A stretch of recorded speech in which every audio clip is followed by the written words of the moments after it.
19:01. Esperemos un minuto más y empezamos, chicos. ¿Están presentes todos?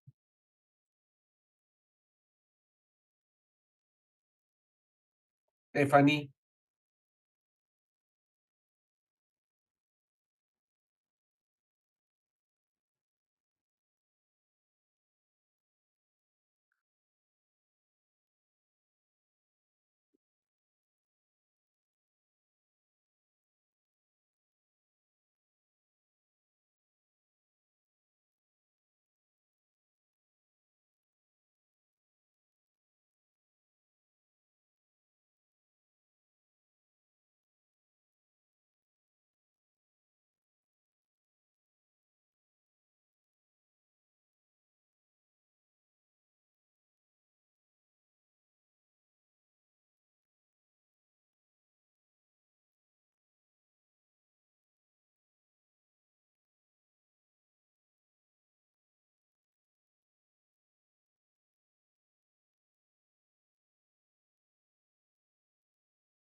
buenas noches, jóvenes.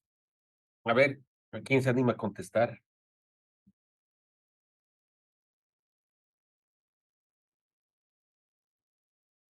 Buenas noches. Uf, Buenas Buenas noches, noches, doctor. doctor. ay, por fin. ¿Quién, Buenas quién, noches, ha doctor. quién ha contestado en coro? ¿Grace? Va, todos. Bueno, Grace. Bueno, Steffi. Un minuto más y empezamos.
Bueno, comenzamos. Ahora nos vamos a referir a otro tipo de patologías, donde obviamente también predomina la anemia.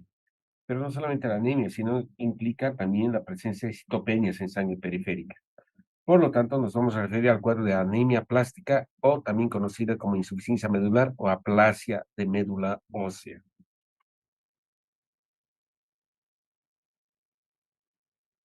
Muy bien. Básicamente, esta enfermedad es una enfermedad monoclonal. ¿Qué quiere decir eso? Que afecta a la célula madre pluripotente.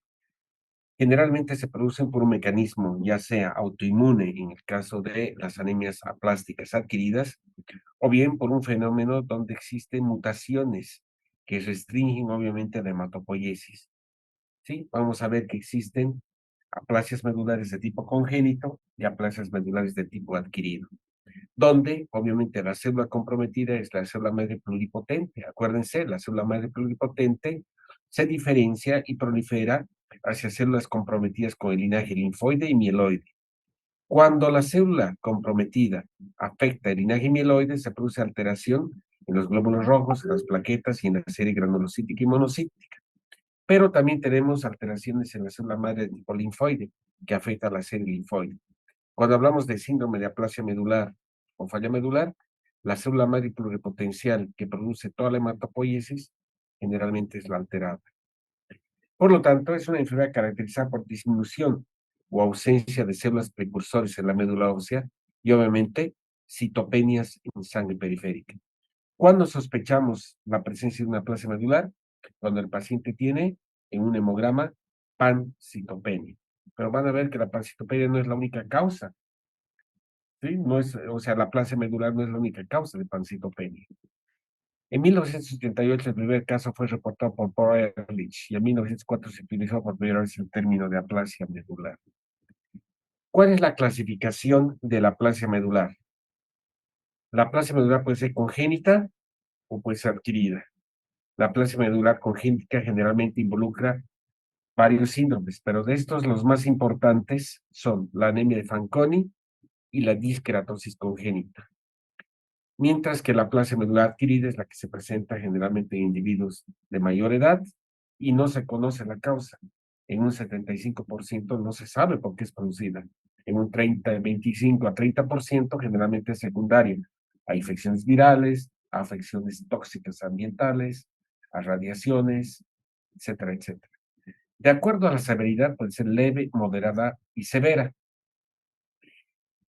El criterio para poder clasificar la severidad de la plasia medular está en base al porcentaje y más que el porcentaje, al número total de neutrófilos.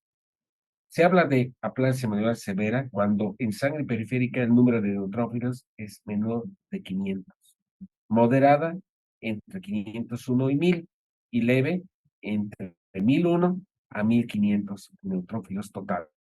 La severidad de la aplasia medular está en relación a la cantidad de neutrófilos totales en sangre periférica. Muy bien, nos vamos a referir en esta diapositiva a las insuficiencias medulares congénitas. Y son dos las más frecuentes, la anemia de Fanconi y la disqueratosis congénita. Estas dos anemias son vistas principalmente por los hematólogos pediatras. La anemia Fanconi es la causa más frecuente de insuficiencia medular congénita. Generalmente se caracteriza por citopenias, ya sea anemia y leucopenia, o anemia y trombocitopenia, pero se acompaña de malformaciones, ¿sí?, congénitas y un alto riesgo de presentar neoplasias secundarias. La gran mayoría de los pacientes con anemia de Fanconi van a fallecer por el desarrollo de una neoplasia secundaria como una leucemia aguda, o bien el desarrollo de síndromes mielodisplásicos, o bien pueden generarse tumores sólidos de tipo carcinomas epidermoides o carcinomas escamosos.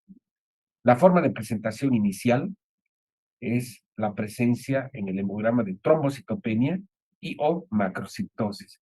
Entonces, en un recién nacido, en forma congénita, observamos trombocitopenia y macrocitosis y tenemos, ¿sí?, alteraciones congénitas como manchas con café con leche, talla corta, alteraciones en el desarrollo del radio, muchas veces hay ausencia de radio, malformaciones cardíacas, malformaciones renales y algunas endocrinopatías, vamos a sospechar en la presencia de una anemia de Fanconi.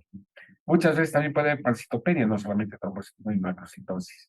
La gran mayoría de estos pacientes se diagnostican siempre en la infancia, antes de los 16 años, pero en algunos casos pueden ser diagnosticados en adolescentes y adultos jóvenes.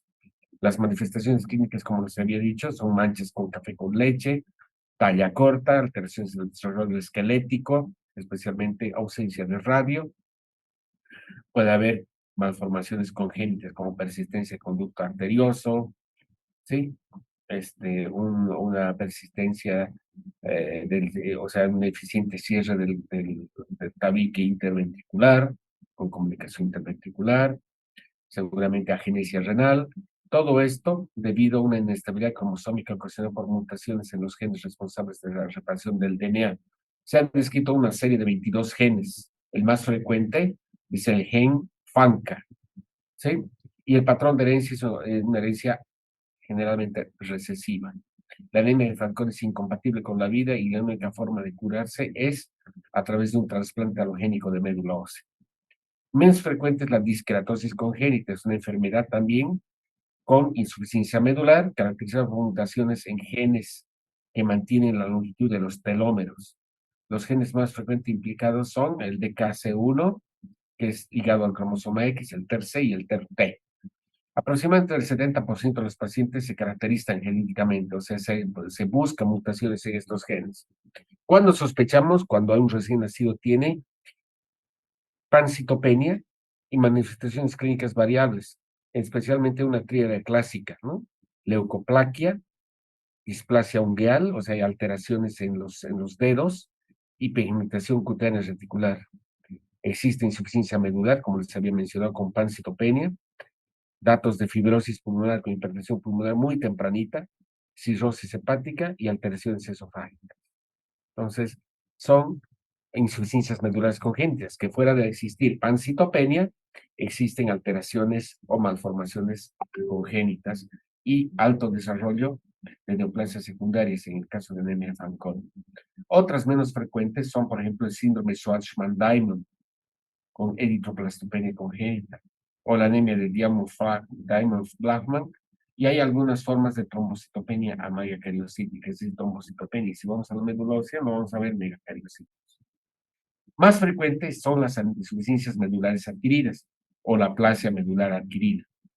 ¿Sí? En el 75% de los pacientes no es posible determinar una etiología por sí, ¿sí? Y se ha visto que el mecanismo subyacente es a consecuencia de un fenómeno autoinmune, es decir, activación de poblaciones linfocitarias, especialmente de linfocitos T, que generan, por ejemplo, citoquinas inhibitorias sobre la célula madre potencial hematopoyética. Por lo tanto, se produce una inhibición hematopoyética y la consecuencia es la insuficiencia medular central y en sangre periférica pancitopenia con la consecuente, por ejemplo, hemorragia, anemia o infecciones asociadas. Muy bien. ¿Cuál es la incidencia de la aplasia medular adquirida? 2 casos nuevos por millón de habitantes por año. Hay una mayor incidencia en pacientes jóvenes entre 15 y 25 años y también en mayores de 65 años. La distribución por sexo es igual.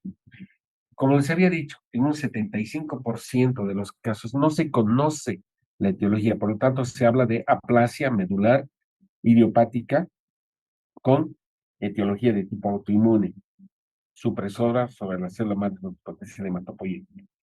Pero muchas veces se puede identificar la causa, y dentro de las causas de aplasia medular tenemos, por ejemplo, la radiación ionizante, agentes virales como, por ejemplo, el virus sí, el citomegalovirus, el HIV, el virus de la hepatitis B, el virus de la hepatitis C, también el Epstein-Barr, el parvovirus B19, algunos insecticidas derivados del benceno, sales de oro, y obviamente la quimioterapia intensiva produce aplasia medular. Dentro de los medicamentos tenemos los AINES, anticonvulsivantes y algunos antibióticos. Bien conocido, por ejemplo, el hecho de la asociación de cloranfenicol por un daño por una reacción idiosincrática que produzca aplasia medular. Cuando no se ha encontrado una causa como estas, se habla de aplasia medular adquirida idiopática de tipo autoinmune. ¿Cuál es el cuadro clínico? ¿Cuándo sospechamos en un paciente que tenga aplasia medular? Obviamente, por un síndrome de insuficiencia medular. Y son tres las manifestaciones clínicas. Primero, el síndrome anémico, acuérdense, muy inespecífico. Astenia, dinamia, palidez, palpitaciones, cefalea, cansancio, claudicación. Dos, debido a trombocitopenia grave, hay manifestaciones hemorrágicas. El paciente viene con petequias, equimosis, viene con epistaxis, sangrado nasal, gingivorragia, y en las mujeres muchas veces metrorragia que se prolonga varias semanas. Y debido a la leucopenia y neutropenia, puede haber infecciones intercurrentes de tipo oportunista que originan fiebre. En la gran mayoría de las aplasias medulares adquiridas y tipo idiopático no existe adenopatías y tampoco hay hepatosplenomegalia. ¿Sí? Entonces, en el examen físico que encontramos palidez, petequias, equimosis, ausencia de adenopatías y ausencia de visceromegalias. Si tenemos un paciente con pacitopenia y adenopatías y visceromegalias, eso no es aplasia medular, probablemente es una insuficiencia medular por infiltración leucémica.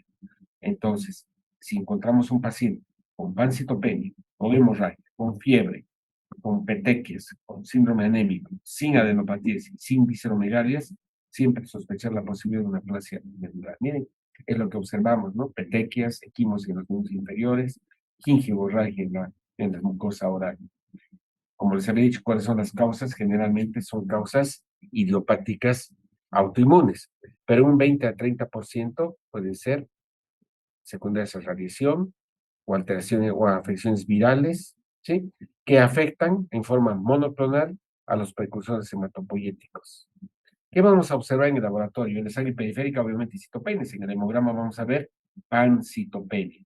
Y el diagnóstico definitivo se hace por un aspirado y una biopsia de médula ósea, donde se observa una celularidad inferior al 25%. ¿Qué vamos a ver? Vamos a ver el recuento de glóbulos blancos y en especial de neutrófilos. Ya les había dicho que la severidad y el pronóstico de la aplasia medular va a depender del número total de neutrófilos totales.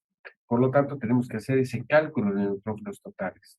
Si tenemos un paciente con aplasia medular severa, ¿sí? Con un pronóstico muy reservado, muy malo, es aquel paciente que presenta menos de 500 neutrófilos totales por microlitro, menos de 20.000 plaquetas, menos de 0,4% de reticulocitos y en la plasia medular muy severa, menos de 200 neutrófilos totales. Imagínense tener menos de 500, menos de 200 neutrófilos totales implica una, eh, la presencia potencial de infecciones oportunistas. ¿Sí? Muy bien.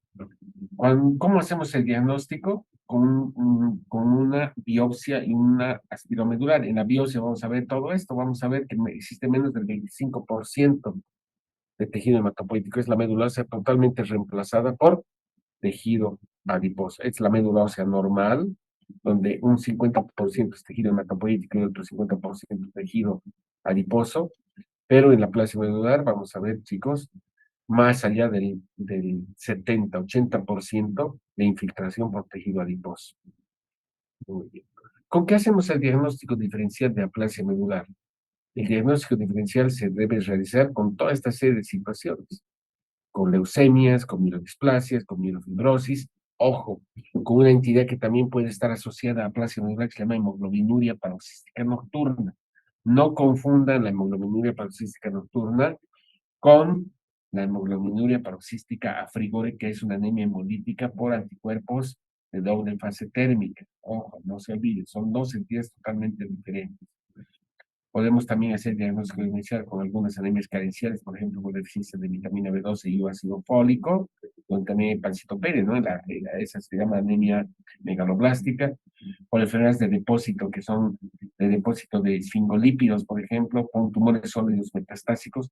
Por eso, siempre que estemos frente a un paciente que tiene pancitopenia, tenemos que realizar un aspirado y una biopsia de médula ósea. Hay algunas situaciones donde hay también médulas óseas hipocelulares, sobre todo las aplasias asociadas a virus, a parvovirus B19, síndromes mielodisplásicos y hipoplásicos, la aplasia medular idiopática adquirida con la aplasia medular congénita. Hay que hacer ese diagnóstico diferencial. ¿Cuáles son los criterios? No está en la diapositiva, pero ¿cuáles son los criterios para poder sospechar el diagnóstico de una aplasia medular? Primero, ¿sí? Neutrófilos totales menos de 500 por mililitro. Segundo, recuento plaquetario menos de 20.000 por mililitro. Tercero, recuentos reticulocitos corregidos menos de 0,4%. Y finalmente, realizar un aspirado medular y una biopsia de médula ósea menos del 25% de tejido hematopoyético frente al tejido adiposo. Con tres de los cuatro criterios, hacemos el diagnóstico de aplasia de médula ósea. No se olviden los criterios diagnósticos. Obviamente, el paciente que viene con síndrome anémico, viene con hemorragias, viene muchas veces con fiebre. Le hacemos un hemograma y en el hemograma vamos a encontrar, uno, menos de 20.000 plaquetas, menos de 500 neutrófilos totales y realizamos recuentos reticulocitos menos de 0,4% de reticulocitos. Realizando un espiromedular encontramos o nos reportan menos del 25% de celularidad. El diagnóstico diferencial se realiza mediante estos algoritmos. Estas dos diapositivas son muy fundamentales porque ustedes como médicos generales deben establecer el diagnóstico diferencial cuando tienen un paciente que tiene pancitopenia. Cuando hay pancitopenia, que hemos dicho, lo primero que tenemos que hacer es un aspirado medular. Entonces, frente a pancitopenia, deriven al hematólogo, porque pancitopenia significa que hay un síndrome de insuficiencia medular. Cuando se realiza un aspirado medular y la médula ósea es hipocelular o acelular, tenemos estas tres posibilidades. La primera, sustitución por tejido adiposo y menos del 25% de tejido hematopoyético. Por lo tanto, tenemos el diagnóstico de aplasia medular. Y la aplasia medular adquirida puede ser primaria o idiopática autoinmune, o puede ser secundaria, ya les había mencionado, medicamentos, tóxicos como químicos, inmunológicos como el HIV, o ¿cómo se llama? El lupus eritematoso, infecciones como el HIV, parvovirus B19, hepatitis B, hepatitis C. Muchas veces tenemos una médula ósea hipocelular, pero característicamente tenemos una mutación PIGA que se llama, y que origina una alteración clonal en la célula madre comprometida, ¿sí? En la célula madre totipotencial, que va a originar alteraciones a nivel de la membrana del glóbulo rojo. Y nos vamos a referir a hemoglobinura paroxística nocturna. Hay que hacer siempre el diagnóstico diferencial entre aplasia medular con hemoglobinura paroxística nocturna. Pero en algunas ocasiones la médula ósea puede ser hipocelular y puede estar reemplazada por tejido fibroso. Cuando hay fibrosis de la médula ósea se llama mielofibrosis. Y en la mielofibrosis es característico encontrar hepatoesplenomegalia. Y cuando hacemos una biopsia, por ejemplo, del vaso o del hígado, encontramos metaplasia mieloide. Acuérdense, metaplasia mieloide es el hecho de que el hígado y el vaso son los lugares donde se produce hematopoiesis extramedular. Muy bien, entonces aquí tenemos la pancitopenia con médula ósea hipocelular. Pero en otras ocasiones podemos tener pancitopenia y la médula ósea es más bien hipercelular. Uno dice, si la médula ósea es hipercelular, ¿por qué hay pancitopenia? Una posibilidad es que haya hipercelularidad, pero con presencia de megaloblastos. Si hay anemia megaloblástica con megaloblastos, las deficiencias de ácido fólico y vitamina B2 son las dos principales causas de pancitopenia con médula ósea hipercelular con presencia de megaloblastos. Pero en algunas ocasiones la vitamina B12 y el ácido fólico son normales y existe alteraciones de maduración, y eso se conoce con nombre de mielodisplasias o síndromes mielodisplásicos. Existe pancitopenia o citopenia de sangre periférica, la médula ósea es hipercelular, pero existe un trastorno de maduración central. Y las mielodisplasias que vamos a ver mañana pueden ser primarias o secundarias. Secundarias a trastornos como, por ejemplo, efectos de quimioterapia, radioterapia u otros medicamentos sobre las células progenitoras hematopoyéticas que originan ese trastorno de maduración. Pero algunas veces podemos ver médula ósea hipercelular con mieloptisis. La mieloptisis es la infiltración de la médula ósea que produce pancitopenia, pero por células hematológicas o por células no hematológicas. Cuando son células hematológicas, son células precursoras y se producen, sí, por lo tanto, enfermedades por infiltración de células anormales que se llaman blastos, leucemias agudas, o por células plasmáticas, mielomas o gamopatías monoclonales, o infiltración por linfocitos provenientes de los linfomas. Pero también podemos ver en la médula ósea mieloptisis por neoplasias que metastatizan a la médula ósea, especialmente mama, próstata, colon, vías biliares. Si en la médula ósea no se ve mieloptisis y se ve que todas las células son normales, la causa más frecuente de pancitopenia es periférica, el hiperesplenismo. Y la principal causa de hiperesplenismo es la esplenomegalia por esplenomegalia congestiva secundaria de hipertensión portal. O podemos ver también causas inmunológicas, causas autoinmunes que producen pancitopenia periférica, como las pancitopenias o las citopenias secundarias, esclerosis sistémica, artritis reumatoidea o principalmente lupus eritematoso. Entonces, a partir de la pancitopenia, ustedes con este algoritmo tienen que establecer el diagnóstico diferencial. Muy bien. ¿Cuál es el tratamiento frente a una aplasia medular? Habíamos dicho que en el 75% de los casos se evidencia que existen alteraciones en subpoblaciones de linfocitos T, especialmente linfocitos CD8. Los linfocitos CD8 pueden producir interferón gamma, ¿sí? Factor de necrosis tumoral, que van a producir una supresión inmunológica sobre la célula madre potencial hematopoyética. Por lo tanto, el tratamiento básico de la aplasia medular, curiosamente, es el tratamiento inmunosupresor enérgico. De hecho, en la aplasia medular hay inmunosupresión per se, pero la inmunosupresión sobre la inmunosupresión ejercida en estas subpoblaciones linfocitarias induce a una buena respuesta. Por lo tanto, tenemos agentes inmunosupresores como la ciclosporina, por ejemplo, o básicamente la administración de globulina antitimocito, tanto de caballo o de conejo, así se llama. Es una globulina que va a inhibir la proliferación del linfocito CD8, ¿sí? Globulina antitimocito, pilar básico del tratamiento de aplasia medular autoinmune idiopática. O podemos ver dosis altas de otro inmunosupresor que es ciclofosfamida. Antes se utilizaba estimulantes de la médula ósea como los andrógenos. Dentro de los andrógenos utilizamos el danazol.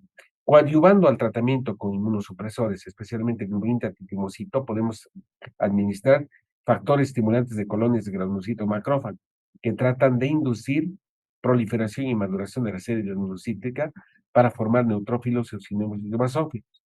Y también se utiliza simultáneamente en el protocolo de tratamiento para aplasia medular el trombopac. El trombopac es un agonista del receptor de trombopoietina que va a estimular justamente la formación de plaquetas.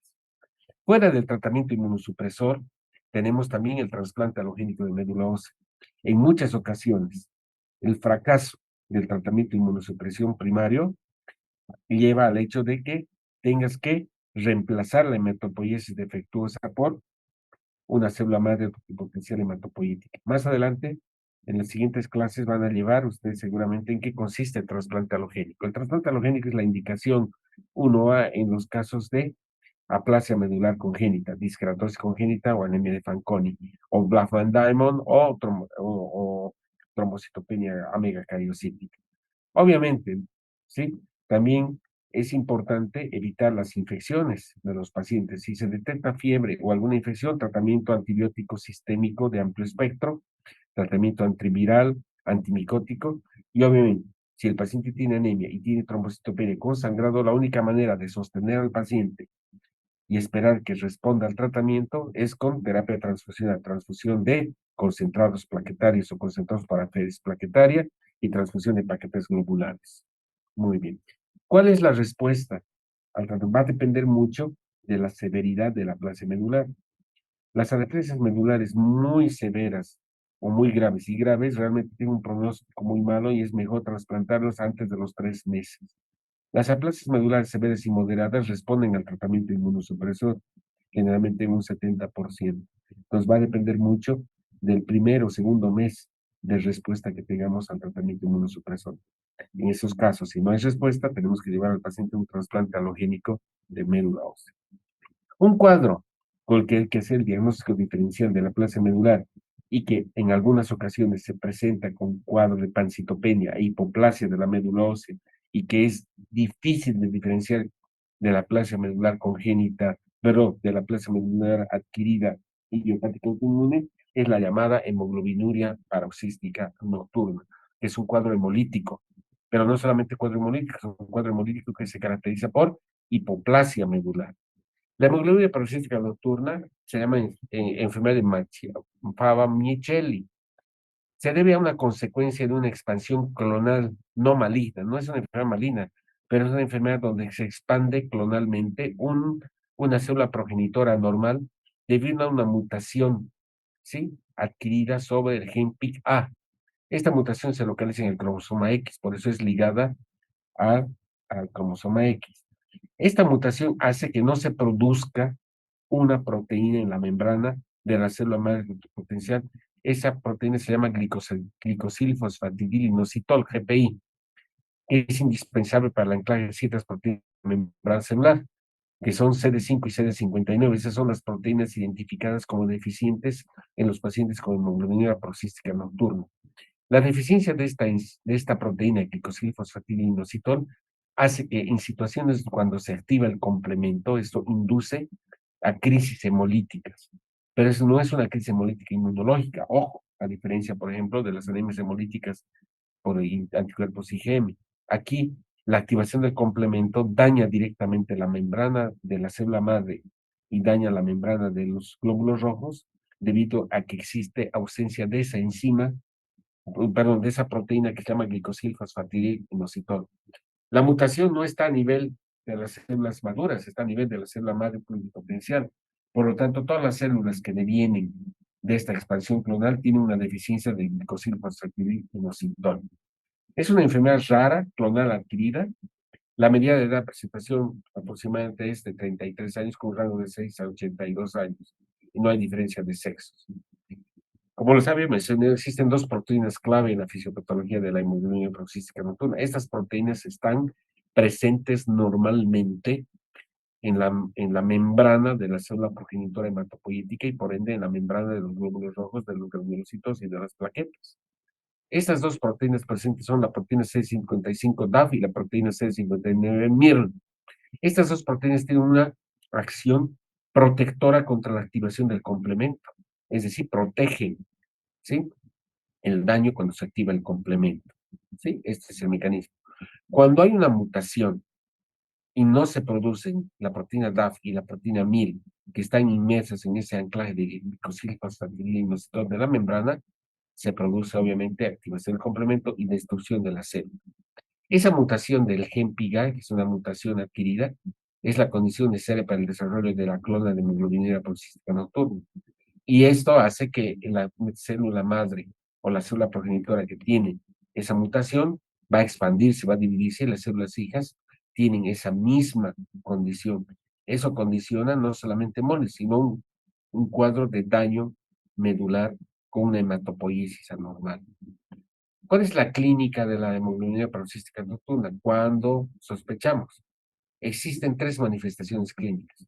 O se manifiesta con una anemia hemolítica adquirida CUMS negativo, acuérdense, ¿sí?, con anemia, bilirrubina indirecta aumentada, con desinhidración láctica aumentada, recursos aumentados, pero CUMS directo negativo y una característica, periodos de hemoglobinuria. ¿Por qué? Porque es una hemólisis intravascular debido justamente a que se activa el complemento y se produce una crisis hemolítica. O en algunas ocasiones como una aplasia medular. Entonces vamos a la médula ósea, hacemos el aspirado medular y resulta que está la médula ósea vacía. ¿Cuál es la diferencia con la placa medular idiopática? Que la hemoglobina paroxística nocturna, cuando investigamos la presencia o la ausencia, más bien dicho, sí, confirmamos la ausencia de proteína C, MIR y proteína DAF, que son de anclaje glicosílico fosfatidilinositol, ¿no? La ausencia de estas dos proteínas en la membrana. O bien puede manifestarse como fenómeno trombótico y en trombosis en sitios poco usuales. En todos los pacientes que presentan hemólisis intravascular, se activa el complemento, esto debido a que existe ausencia de estas proteínas, ¿verdad? Generalmente es un cuadro crónico que viene con exacerbaciones. Muchas veces la exacerbación es paroxística, por eso se habla de hemoglobinura paroxística. Y se dice que es en la noche porque en la noche hay cierta tendencia a retener CO2 y eso aumenta el pH, y el pH aumenta, activa el complemento y el complemento va a producir en esos pacientes que tienen defecto en la glicosilfosfatidinosidol, de glóbulos rojos desprovistos de CD55 y CD59, el hecho de que se dañen y se produzca hemólisis. La intensidad de la hemólisis depende obviamente del tamaño de la clona, ¿sí? Y hay diferentes poblaciones. No vamos a hablar mucho de esto, ¿sí? Pero el cuadro de anemia hemolítica se debe a activación del complemento debido a la ausencia de, justamente de, anclaje de glicosilfosfatidinosidol. Cuando se presenta un cuadro de insuficiencia medular, ¿sí?, se producen citopenias, ya sea bicitopenias o pancitopenias. Es decir, se produce una verdadera aplasia medular. En toda aplasia medular, por lo tanto, tenemos que descartar el cuadro de hemoglobina paroxística nocturna. Aparte de eso, al tener seguramente leucopenia, aumenta el riesgo de infecciones, inclusive de hemorragias por trombocitopenia. Cuando estamos frente a un cuadro de insuficiencia medular, ¿qué es lo que hacemos? Tomamos una muestra de médula ósea y llevamos esa muestra, llevamos las células para identificar la presencia o la ausencia de proteínas de glicosilfosfatidinositol. En la aplasia medular idiopática adquirida, ¿sí?, como aplasia medular autoinmune, existen en los precursores glicosilfosfatidinosidol. En cambio, en la clona de hemoglobina paroxística nocturna existe ausencia de estas proteínas CD55, CD59. ¿sí? Estamos hablando, ¿sí? Ausencia de C55, C59. Cuando hay fenómeno trombótico, porque también puede haber trombosis, esta es una causa de mortalidad y movilidad. Generalmente afecta al territorio venoso. Se localiza en sitios poco usuales, por ejemplo. Puede producir una trombosis de las venas suprahepáticas y ser el origen del famoso síndrome de Buchiari, hipertensión portal suprahepática. Pero también puede haber trombosis de venas esplénicas, trombosis de venas cerebrales, trombosis de las venas mesentéricas, renales, de la cava inferior. O sea, son situaciones, ¿sí?, de trombosis en el territorio venoso poco frecuentes. La hemoglobina, la hemoglobina paroxística nocturna, por lo tanto, se considera como un estado trombofílico porque puede generar mecanismos de trombogénesis. Entonces, fuera de tener aplasia medular, paradójicamente hay trombocitopenia, pero hay fenómeno trombótico. Por eso muchas veces en estos pacientes se debe anticoagular, ¿sí?, porque hay fenómenos trombóticos, a pesar de que exista trombocitopenia. Es el síndrome de Chiari con trombosis de las venas suprahepáticas. Por lo tanto, ¿cuál es la clínica que nos hace sospechar hemoglobina paroxística nocturna? Ojo, un cuadro de hipoplasia medular con hemoglobinuria, anemia hemolítica crónica, en algunas ocasiones es prolongada por fenómeno trombótico de la vena esplénica, dolor abdominal, disfagia, espasmo esofágico, dolor esternal, fallos renales, cefalea, ¿sí?, hemorragias, hipertensión portal, disfunción eréctil. Son situaciones que nos hacen sospechar frente a una plasia medular o un cuadro hemolítico y un fenómeno trombótico, ¿sí? Siempre el diagnóstico es por sospecha. ¿Cuándo se sospecha hemoglobina paroxística nocturna? Cuando hay hemólisis no inmunológica, anemia hemolítica no inmunológica, pancitopénica, pancitopenia, perdón, o citopenia sensible periférica y fenómeno trombótico, ¿sí? Ante la clínica compatible, ¿qué vamos a hacer? Un hemograma, y en la hemograma vamos a ver citopenias, ¿no? Anemia, normocítica hemocrómica, con datos de hemólisis, lesiones elásticas, bilirrubina indirecta elevada, aptoglobina baja, reticulocitos altos, y siempre por el CUS negativo. Una tinción que es importante para establecer el diagnóstico diferencial es fosfatasa alcalina granulocítica, que siempre va a estar disminuida. Si nosotros hacemos esa tinción en las laminillas de sangre periférica, vamos a ver que la fosfatasa alcalina de los granulocitos va a estar disminuida. Y si tienes esta clínica, probablemente estamos frente a una hemoglobina paroxística nocturna. Hay dos pruebas para establecer diagnóstico en el laboratorio: el test de Ham y el test de sucrose, que miden la sensibilidad de los glóbulos rojos frente a la actividad del complemento medio ácido. Se induce un medio ácido que activa el complemento, y cuando se suspenden glóbulos rojos el paciente con hemoglobina paroxística nocturna, se produce hemólisis, ¿sí? Hemólisis en estos casos. Por lo tanto, se dice que la test de Hama es positiva y nos hace sospechar en hemoglobina paroxística nocturna. El diagnóstico definitivo es por citometría de flujo, es el más sensible y más específico. Se puede hacer citometría de flujo evaluando, ¿sí?, la presencia, y en este caso, la ausencia de CD55 y de CD59 en eritrocitos, plaquetas, neutrófilos y monocitos. Si nos dicen que estas células tienen ausencia de estas proteínas de la membrana, estamos frente a células de hemoglobina paroxística nocturna. Por lo tanto, la citometría de flujo es el elemento básico e indispensable para poder establecer el diagnóstico de hemoglobina paroxística nocturna. Se puede estudiar eritrocitos, monocitos, neutrófilos, no necesariamente medulares, porque estas células hijas tienen esa mutación y por ende tienen ausencia de la expresión de esas proteínas. ¿Cuál es la evolución? La evolución es crónica, generalmente 10 a 15 años, y es muy heterogénea. Desde pacientes que viven pocos meses, porque presentan un cuadro de aplasia medular y hemólisis o fenómeno trombótico, hasta pacientes donde se negativiza el test de Ham y la clona se agota, y por lo tanto ya no hay esa clona con esa mutación. Las crisis hemolíticas marcan la evolución de la enfermedad. Generalmente los pacientes tienen hemólisis desencadenada por infecciones, cirugía, esfuerzo físico, vacunas, y muchos de esos pacientes requieren transfusiones sanguíneas. ¿Por qué? Porque tienen síndrome anémico asociado. Las trombosis representan la mayor causa de mortalidad. Los pacientes con hemoglobina paroxística nocturna se mueren por trombosis, o bien por hemorragias secundarias por trombocitopenia. En algunos casos, la hemoglobina paroxística nocturna o la clona puede transformarse a un síndrome neoespásico, y un 5% hacia una leucemia mieloblástica aguda del difícil. tratamiento. ¿Cuál es el tratamiento de neumonía paroxística nocturna? Puede ser, uno, hasta la operación de trasplante medular ósea solamente era sintomático y lo único que hacíamos era transfundir al paciente. Actualmente, fuera de la transfusión, los corticoides, los inmunosupresores, etcétera, etcétera, el tratamiento es el trasplante medular ósea. Las transfusiones mejoran la hemólisis, se puede dar corticoides, ¿sí? Puede darse andrógeno estimulando la médula ósea para la producción de glóbulos rojos, glóbulos blancos y plaquetas.